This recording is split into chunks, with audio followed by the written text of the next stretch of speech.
Ian Gaines, thank you for taking time to be on the Bitcoin Source. Can we start things off by you introducing yourself to the audience? Thank you, Dadu. It's an absolute pleasure. And yes, I'm Ian Gaines. I'm the communications director for Bitcoin Policy Institute. And it's a pleasure to be here with you, man. Most definitely. This is a long time coming. People may not know we have some history working in Black Bitcoin Billionaire, and I'm just excited to have you. So, Ian, the first question that I usually ask people when they come on the show is, where did they source their Bitcoin knowledge, whether it be books, courses, or even conferences in the Bitcoin ecosystem that helped you to become a better Bitcoiner? So, could you kind of explain to the audience any of those sources of information that might be helpful? Yeah, so my recommendations might be a little unconventional because the one book that I'm going to recommend is actually not a Bitcoin book, but it's the start, the foundation, getting the philosophy to absorb Bitcoin information better. And that book is The Anatomy of State. And really, that goes into the philosophy and the actions of the state and what the value of the state is and what its objectives are, right? And really, the state having a monopoly on violence and the ability to siphon the value from its sovereign individuals, and how over time, just by way of action, it further consolidates and concentrates that power, right? And it's from a political standpoint, and the use of the governments and their objectives. So I would start with that to get the understanding of, from state level, and he touches upon Austrian economics, which is, the basis of, Bitcoin, the principles that Bitcoin holds. And then to make it more fun, I guess, I would say the What is Money podcast. Robert Breedlove, if you get through the 8 hours of the Michael Saylor section that he has, it really, once again, breaks down what is money from a human level of human needs, right? And how we transfer value to one another to meet the demands of society. How does value erode over time? How can value be preserved throughout time? And what are the different features and properties of that value to ensure that it preserves over time? And they give a master class. So it's about maybe, it might be like 5 or 6 episodes, the Sailor series. So first start with, the foundation of a state and what that is, and then what is money. You put that together, you might find your way into Bitcoin. Couldn't have said it any better, my brother. It's interesting to hear people's perspective because a lot of times you'll hear like the Bitcoin standard. I've said this on multiple episodes before, but it's just always really interesting to hear people's perspective on like how they approach Bitcoin. And that book that you mentioned, now I'm going to go pick it up and give it a read because I've never heard of it before. And I just think that it's really helpful to allow education and literature to be a part of people's orange pill journey. So thank you, Ian, for giving us that information. So Ian, I want to really like unpack, what you do on your day to day, which is working at the Bitcoin Policy Institute, which I'm super proud that, you have an ability to kind of be in an institution like that to really help the Bitcoin ethos really flourish in policy, on Capitol Hill and things of that nature. So my second question for you is, what impact does your role at Bitcoin Policy Institute play in changing policy? Right. So at BPI, I'm kind of the point of contact in DC, the public face of BPI. My day-to-day role is I sit down with different staffers, legislative directors of offices, whether it's Republican or Democrat. We have a 30-minute educational meeting, and really I just pose it on like, what does your office value, right? What do you care about? Before we even get into Bitcoin, what are some of the objectives that you're trying to accomplish? And maybe there's a way that decentralized networks, open, permissionless, censorship resistant network can help aid those goals, right? So whether that is, they have a, importance on mining or energy, environmental sustainability, financial inclusion, maintaining a global competitiveness, and sort of macro level global competitiveness and how we're positioned as a country and how to maintain that advantageous, position on an economic level. So really, Bitcoin fits in so many different, aspects, whether it's from a community level, state level, helping small businesses. A lot of our districts talk about, working with small businesses, and we really focus on Bitcoin Lightning Network, right? Because last year, Visa and MasterCard, through interchange fees and transaction fees, charged U.S. merchants $150 billion, right?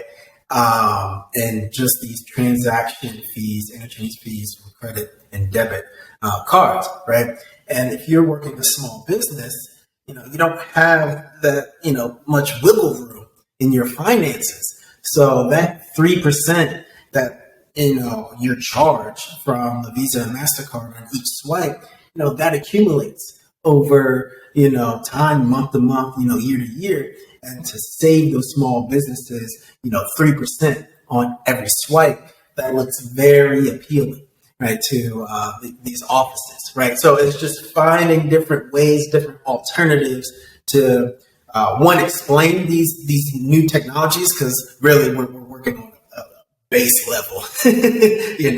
What is blockchain? What's proof of work? What's proof of stake? And how it can help our constituency. But really, it's just giving the education and fitting it into their goals and missions as an office. Great, great. And, BPI has a lot of heavy hitters. I've interviewed some people on the Bitcoin source, such as Margot, Troy Cross. There's a lot of good people in that institution, David Zell. And, BPI has been doing a lot of work this summer into the fall, really kind of like focusing on policy, focusing on getting the administration to really understand Bitcoin's potential and, removing some of that FUD and some of that confusion that you see in the media. And, BPI recently sent a report to the Treasury Department on responsible development of digital assets. And there was a section in that report that I found really interesting that I wanted to talk to you about, Ian, which was a section called Bitcoin Electric Money That Underserved Populations Can Trust.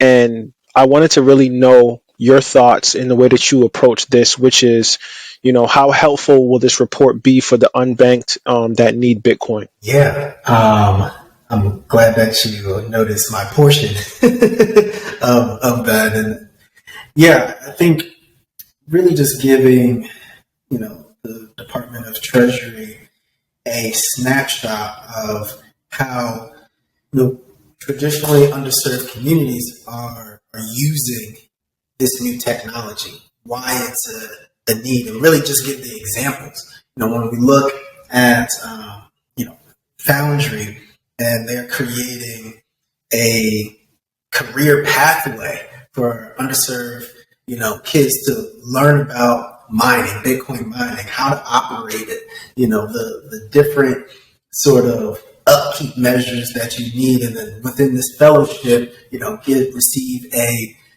job offer afterwards. That many of the times, the average blockchain miner receives like 90K to 100K a year, right? So that is building jobs, and then two, the education portion of the example that I used was partnering with Jack Dorsey and Jay-Z for the Bitcoin Academy, right? Teaching Marcy Project residents financial literacy about these new technologies that's going to shape our future, right? I look at Bitcoin like if it's like a pizza, it's a pizza with 21 million slices, and you're in a dorm room and it's open and available to everybody. So it's just out on the table, 21 million slices. Everybody can get a piece. No one can stop another person from getting a piece or anything like that. It's our duty, as educators to tell everybody in the hall, not just a couple of people, in a couple of rooms, but tell everybody on the floor that, hey, this pizza is available to us all, right? That's where the education is just signaling out, because there's no one to stop you from taking a piece. Where traditional banking systems, there was, there was barriers to entries and restrictions. So that just on that level of having the accessibility and being able to educate to all communities of the opportunities, so we're not left behind by the new developments and technologies. I think is critical, right, moving forward. That report is kind of like a sleeping giant. And I think that the White House administration is going to look at that as, a conduit down the road or as a fulcrum to kind of build on their approach to, the whole digital asset market.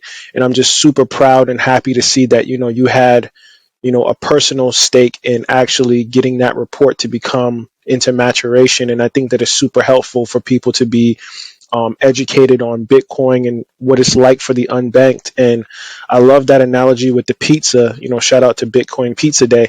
But that analogy just makes perfect sense if people really sit down and think about it, where you have an opportunity to get a resource, and that resource is open source, available for anybody to get their hands on, and no one can kind of stop you or manipulate you from doing so. And the biggest part about that is being educated and having hearsay to know that that free pizza is available down the hall. So Ian, that's kind of like incredible to really think about your approach to Bitcoin policy and kind of like how that's going to be helpful for other people down the road. A question that I really wanted to talk about, and we had this kind of conversation before on BBB, and it kind of pertained to reparations, but I kind of want to go into something more profound than that, which is, do you feel or do you believe that Bitcoin will help repair the wealth gap? Because, that conversation can be so complex. There's so many layers to it. And we obviously know Bitcoin isn't a one-stop shop, but I just wanted to hear your approach on, the wealth gap in Bitcoin. Bitcoin gives us an unprecedented opportunity for fair allocation, right? So it's the fairness that's really driving this. It's the transparency of these networks that's driving this. Can I sit here and say that, okay, how Bitcoin is constructed today, is it going to make the most equal, equitable society? Well, potentially. it comes down to those who need the information to learn about these technologies, to be a part of this network. And then that's where the fairness and equity comes in, right? So it still takes human action and that human groundwork to make that decision, one for yourself, and then also to teach others about the opportunity that's available. But the beautiful thing about Bitcoin is also can be considered, a downside is that it truly is agnostic. It doesn't take in human bias into this protocol. So whoever, first come, first serve, whoever you are. So, and that's the beauty in it, that it doesn't, take any decision making sort of like features off of, whether your background, your location. I had a conversation about, I'm going to get back to it, but I had a conversation on Capitol Hill. We had think tank members, journalists, and staffers. And I said that, here in America, the transparency of Bitcoin is important. The censorship resistant, that's more applied to maybe, more globally, members who are living under authoritarian regime, oppressive regimes where their governments, can cut off their bank accounts directly just because they say something that's critical to the authority figure. We're not, as I said in the thing, we're not there yet, and hopefully we maintain our democratic principles to sort of preserve our property rights, our freedom of speech, and democratic principles. But here, what we're facing is a transparency issue where if I'm a Black homeowner or if I'm a Black business owner, if I have the same credentials, same credit score, similar job offering, I still have a higher decline rate in receiving, a loan for a business loan or a mortgage loan. Why is that? And we look at all the banks, they say, it's because considered a higher risk. What about me makes it a higher risk? And is there any transparency? How are you calculating this proprietary system of who's a high risk and who's not a higher risk? But it just seems to be when everything else is equal, we're still having either higher interest rates or higher decline rates for the two assets that is most likely to build generational wealth, which is home ownership and owning business. But there's some opaqueness behind those closed doors of how these calculations are being made. So Bitcoin removes that opaqueness and it's true transparency of how the protocol works, and everybody is audible. Everyone can see how the mechanism works, and that is a leap, forward for us here in America. And how it's an improvement upon traditional banking systems. So with that all taken, I know that you asked about how does that help towards, wealth inequality and then closing the wealth gap. I think just the transparency alone gives us a step forward, right? Because there's no longer an instance. Maybe it doesn't, extend up, but at least it doesn't hold back. And that's the first step, not being held back by the subjective decision making of some, authority figure or this other individual, right? I think that'll be a big step in, taking forward towards, closing the wealth gap. It starts with transparency. And a fair protocol. For people of color, people coming from disenfranchised communities, I think, the wealth gap is something that's super complex, like I said before, but this is the first time in history with Bitcoin where you have programmable money, where you can hold this digital asset, this programmable money, and it can't be infringed upon. It can't be taken from you. Granted, you have the right security protocols and the education to know what you're doing. And I agree with everything you're saying, Ian, about having that transparency, having that education, and having that understanding of what you're actually dealing with. And I think that people coming from our community are having a difficult time kind of learning the proper education because there's so much of an influx of all these other different type of cryptocurrencies. And I think that once they realize Bitcoin is kind of the de facto coin out there, they'll have a big understanding of like why this stuff is super important. Right. Absolutely. And that's why at BPI we focus on Bitcoin, right? And because once you get into the other coins, it's a lot of distractions. It's a lot of vulnerabilities, right? From security level, from protocol level. Okay, how does proof of stake actually work? So it's basically, the more stake that you have into protocol, the higher chance that you receive a reward, which also increases the chance that you make that reward. And so it's a self-fulfilling protocol, that those who have the most wealth that's staked in the protocol will have the most amount of decision-making power, right? Is that a system that we want to sort of advocate for, that we want to push, that we want to expand? I think there's a utility for all these different protocols, how you use it. But once again, when it comes to education, we're at the education phase of this stage, right? When it comes to decentralized networks, really, like, just getting with staffers, getting with lawmakers, they just need to understand the protocol. So that's when we say, okay, the difference between proof of work and difference between proof of stake, and the importance is to make sure that citizens do not walk into a casino thinking it's a Chase Bank, right? That's the only thing. I have no problems with casinos. Go ahead, blow $10,000 in a day. I don't care. You're a free American. Blow your money.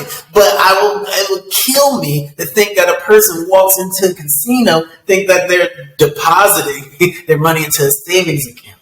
That's where I have the issue. That's where the problem is. So as long as the citizens know that a casino is a casino, the digital version of a casino, hey, try your luck. If you lose it, hey, you already knew, what was the protocol. But those who want to sort of put their money into a system that is fair and open, permissionless, and that preserves your wealth over time, that's completely different, right? And to be able to distinguish between the two is critical at this point in time when we're in the information education phase. Couldn't have said it better. And, Ian, I really want to know, this is my last question to you.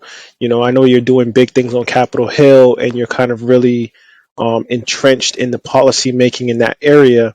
And I really want to know, like, what the future holds for you. So, what do you plan to achieve in the policy realm for Bitcoin in the future? To make it short, because I know I've been long-winded with my responses and answers. But first and foremost is, if we can remove and fully debunk the environmental FUD of mining and energy on here, it's still pervasive. That's one of the questions that I still get the most.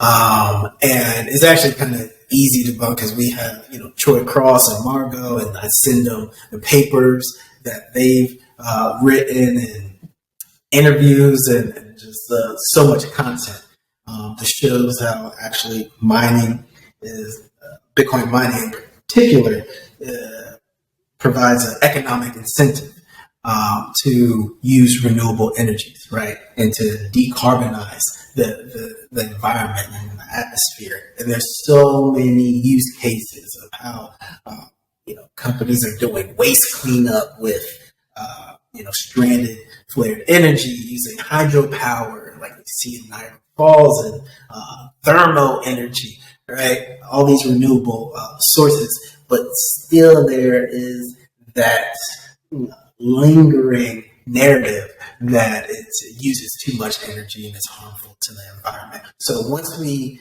sort of fully and completely make, show and improve that Bitcoin mining is actually good for the environment, and will actually advance our efforts towards environmental sustainability, then we can take steps forward of, okay, what are the other possibilities and capabilities of this network and how to be used. So really, next step on Capitol Hill, of all the conversations that I have, we can get consensus and, over mining and energy, and just get that FUD out the way. It's almost like when you're talking to, and I don't want to be pejorative, but it's like when a kid is lying to you, like, oh, did you have that candy? And they have the lollipop in their mouth and their faces all red and stuff like that. It's like, no, I didn't. It's like, you clearly have it. It's just, That's how like that's how apparent these lies are.